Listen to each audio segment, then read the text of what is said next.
இந்த உலகம் இன்னும் புதிதாக இருந்தது. நேரம் இப்பதான் சுவாசிக்க ஆரம்பித்திருந்தது போல. காற்று சுத்தமாக இருந்தது. மரணம் என்ற வார்த்தையே இல்லை.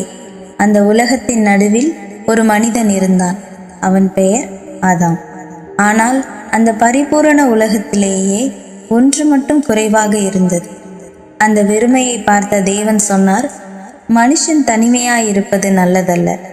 அந்த வார்த்தை முடிந்ததும் ஒரு நிகழ்வு நடந்தது போல இல்லை, ஒரு மாற்றம் நடந்தது போலவும் இல்லை. அது ஒரு தெய்வீக சுவாசம் போல நடந்தது. ஆதாமின் ஆழத்திலிருந்து ஒரு உயிர் வெளிவந்தது.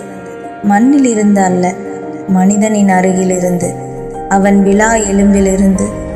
ஏவாள். அந்த நொடி உலகம் இன்னும் பேசவில்லை. ஆனால் ஆதாமின் உள்ளம் பேசத் தொடங்கியது.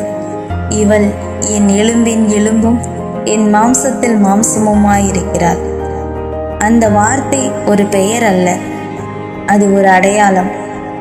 ஒரு உயிர் இரண்டாக பிரிக்கப்படவில்லை, இரண்டு உயிர்கள் ஒன்றாக வெளிப்பட்டது போல. அவர்கள் ஏதேன் தோட்டத்தில் நடந்தார்கள். காற்று அவர்களை மறுக்கவில்லை, வெளிச்சம் அவர்களை மறைக்கவும் இல்லை. தேவன் அவர்களோடு இருந்தார். அது ஒரு வாழ்க்கை இல்லை, அது ஒரு பிரசன்ஸ். அங்கு காதல் பேசப்படவில்லை, அது சுவாசிக்கப்பட்டது. ஆனால் ஒரு நிழல் வந்தது, மெதுவாக, தெரியாமல். ஒரு வார்த்தை, ஒரு சந்தேகம். அந்த சந்தேகம் ஒரு செயலானது. அந்த செயல் ஒரு உடைவாக மாறியது. அந்த உடைவு அவர்களை தோட்டத்திலிருந்து வெளியே தள்ளியது. ஆனால் அது ஒரு எண்டிங் இல்லை, அது ஒரு எக்கோ. ஏதோ ஒன்றின் ஆரம்பம் போல, ஆனால் அது புரியாத ஆரம்பம். அவர்கள் வெளியே நடந்தார்கள், ஆனால் அவர்கள் தனிமையாக இல்லை. ஏதேன் தோட்டம் அவர்களை விட்டது போல இருந்தது, ஆனால் தேவன் அவர்களை விட்டதில்லை. அவர்கள் இழந்தது தோட்டத்தை, ஆனால் தேவன் இழக்கவில்லை அவருடைய திட்டத்தை. அந்த திட்டம் அங்கேதான் தொடங்கியது. அவர்கள் தவறு செய்த இடத்திலேயே மனித வரலாறு எழுத ஆரம்பித்தது. ஏனென்றால் இது ஒரு காதல் கதை மட்டுமல்ல, இது ஒரு மீட்பின் கதை. இப்போ நீங்கள் இந்த கதையை கேட்டுட்டு இருக்கும்போது இது முடிஞ்சது மாதிரி இல்லை, இன்னும் நடக்கிற மாதிரி இருக்கும்.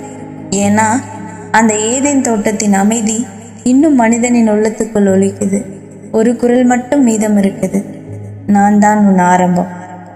இந்த பைபிள் லவ் ஸ்டோரிஸ் உங்களுக்கு பிடிச்சிருந்துச்சுன்னா லைக் பண்ணுங்கள், ஷேர் பண்ணுங்கள், சப்ஸ்கிரைப் பண்ணுங்கள், மறக்காமல் கமெண்ட் பண்ணுங்கள். ஆனால் இது கண்டென்ட் இல்லை, இது ஒரு அனுபவம். அன்பின் ஆரம்பம் தேவனின் இதயத்தில். ஆமேன்.